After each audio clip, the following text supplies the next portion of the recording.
Hello, everyone. Welcome to my podcast, Judy Howard is Making It Happen. Are you looking for answers in all the wrong places? Do you remember a time when it seemed like everyone was happy? We only worried about how many potholes we'd encounter on the way to work, or if there was a Starbucks on the way home from work. And once at home, our biggest concern was whether our favorite TV series was going to be canceled or not. Of course, serious issues went on, even though we looked the other way. The high death rate in our inner cities was a conversation not for the dinner parties, nor was there any mention of concern that our children, who were being abandoned to foster care because of the increased drug and alcohol addictions, also off limits, certainly not on Main Street News, was the fact that in the U.S. alone, people, including children, are being sold in quantities second only to drugs. The profits from human trafficking soar over $32 billion a year. All these issues have grown silently at unprecedented rates, like an untreated tumor, while we eat popcorn on our couch at home and watch the latest horror and fantasy movies. And then, as if a great flood came upon us, the world shifted. Suddenly, we no longer cared about the number of potholes in the street on the way home, or whether our favorite TV series was going to be canceled. All that took a back seat because the entire world had slammed on its brakes. Overnight, we seemed to be trapped. We became a population unable to look away from the serious issues happening around us. Suddenly, it seemed like everything was wrong. We began wishing and hoping, and we waited for someone or something or Jesus to make us better, to save us, to save our country, and to save the world. Our discontent turned into fear.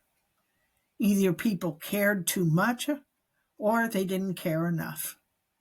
And in no time, the entire world became a frightening place to live. We began blaming and hating one another. Today, 36% of us report we are persistently lonely. Our teenagers are killing themselves at an alarming rate. I can feel comfortable in saying that each and every one of you have either lost a loved one in your own family to suicide, or you have a friend or an acquaintance who has lost someone to this devastating epidemic of suicide. And what about those teens who have not followed the same deadly path as their peers? 72% of the teenagers today report they feel hopeless and despondent. 30% of us do not trust our neighbors. And 72% of us, the young people, think people are out to get them. For every person who joins a church, 3 drop out. And do you know what is even worse? Add this statistic to the mix. Sad people become hopeless and mean. Sad, lonely, mean people are 7 times more likely to join a political party. We have become a nation of blamers and haters. And it is often said there are two kinds of pandemics: the kind that kills people and the kind that kills character. And a person without character will never find his way. We are still the wealthiest country in the world, and yet we are now the most unhappy and the most unethical. 5 years have passed since that shift began. The proverbial floodwaters are receding, and we are asking ourselves who or what is going to fix what is wrong with the world. Could we be like the raindrop who does not want to take responsibility for the flood? Or maybe we are like the urban cowboy in Johnny Lee's country western song, looking for love in all the wrong places. Are we looking for answers in all the wrong places? Maybe we should try something new. If we are what we think about, maybe we should start thinking about what we are thinking about. We have been focusing on what we are lacking, what we think is wrong, what we don't have. We can only see darkness and hopelessness. Do we think that focusing on gloom and doom proves that we are just caring and altruistic? No, it does not. It only demonstrates that the opposite is happening. We come off as weak, hopeless, and a loser. Because we are social human beings, we do not like losers. No siree. We are unconsciously aware that each of us, in order to survive, we must all survive. Losers are weak links and a threat to the group's survival. Science has proved we like winners, confident, thriving winners. How we perceive ourselves, as whether it's as losers or winners, affects the levels of our serotonin in our bodies. Lower levels of serotonin weakens the communication between the parts of our brain, and it makes us difficult to control emotional responses to anger. So I suggest, why don't we tackle this problem from a brand new angle?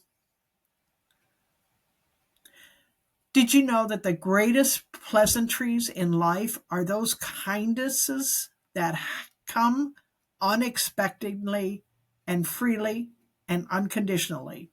Did you know that? What could you offer the world today, or your neighbor, or a stranger, with no expectation of return? What is one thing that people told you you were good at, that you could do, that perhaps someone else cannot because maybe of lack of strength, or perhaps they don't have the skill? Can you bake a cookie that is to die for? Or your spaghetti, is it as great as your great grandmother's? Do you have gardening skills? A green thumb? In my little town, there are a couple high school boys who donate their time to our local library and help others, mostly elderlies, with their phone and computer issues. And when I moved into my small little community where I live now, several retired neighbors made it their habit to check on me regularly. because I live alone. And they would ask me, "Do you need anything? Is there anything I can do for you?" One neighbor has made it a habit of dealing with the enormous amount of leaves that rain down from the trees and blanket my walkways and the porch. He comes around with his blower, keeping my place neat and tidy. I had to give up offering him money because he just refused it. I finally had to come to the realization that the act of doing a kindness for another made him feel good. And like it was a contagion, his caring warms my soul. He and his wife and I have all become good friends since I moved here. When I was new to Oregon, a city girl, the maintenance man here in the neighborhood where I live, chopped up several chunks of wood from my woodpile for kindling after I had asked him how to build a fire in a wood stove. And then a month later, to my surprise, in the drizzling rain, I hear someone out at my woodshed chopping more kindling. He'd explained he figured I might be running low. And without asking, just showing up, he chopped up some more kindling for me. We are all good at something. And here's the big secret. First of all, kindness is contagious. How can I not want to be charitable too when these people keep doing things for me? I am baking a lot of my grandmother's to die for raisin nut strudel these days, I'll tell you that. Because that's what I am good at. We all have a tendency to say, "I don't have the time," or "I don't think I have anything to offer that anybody would matter to anyone else. I'll just give money." I want to stress this right now.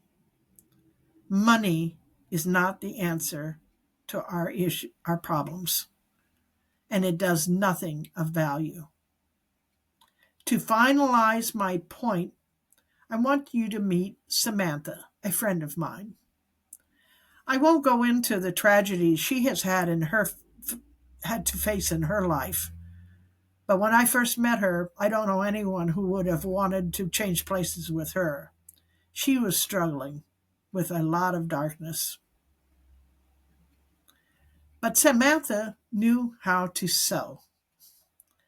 She will tell you how when she was little, she used to watch her mother sew. Her mother would make beautiful little dresses for others and her sisters, but never for her. So Samantha watched and studied and learned. Today, Samantha makes delightfully fun fabric hearts. Everywhere she goes, she carries a little basket with full of colorful hearts, fabric hearts that she and gives them away. Now I know the population does not spend their waking hours saying to themselves, "If only I had a little whimsical heart made of fabric, my day would be better." But I have observed what happens when Samantha hands someone standing in line or whom she passes at the beach or the park. I have observed when she asks them, "Would you like a heart?" At first, people hesitate because I know what I used to think. What's her angle? What does she want from me? But Samantha simply reassures them, saying, "It's okay, it's free." And then she practically shoves it in the pretty little thing at the person. "I just like to give hearts away," she says. "That's what I do. And if you don't want it, take it anyway and give it to someone else." She makes it nearly impossible to refuse these little fabric hearts. As they hold it, a smile spreads across their face, the kind of smile we don't see very often. It is filled with delight, and they are transformed. They remind me of a 3-year-old who's just been given a sucker. It is magical. And I will bet my hat that each recipient goes home, shares their experience with a friend or a loved one. Like air and sunshine, we need each other. We have been sold the misconception that if we make enough money and work hard enough to buy a beautiful home and a nice car, and all our ducks are lined in a row, we don't have to care about each other.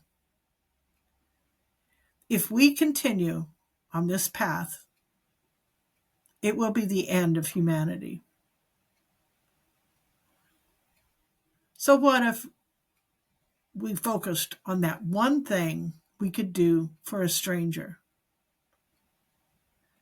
It is a given that when you do this, the recipient is pleasantly affected. But the big payoff is not just that you both feel good.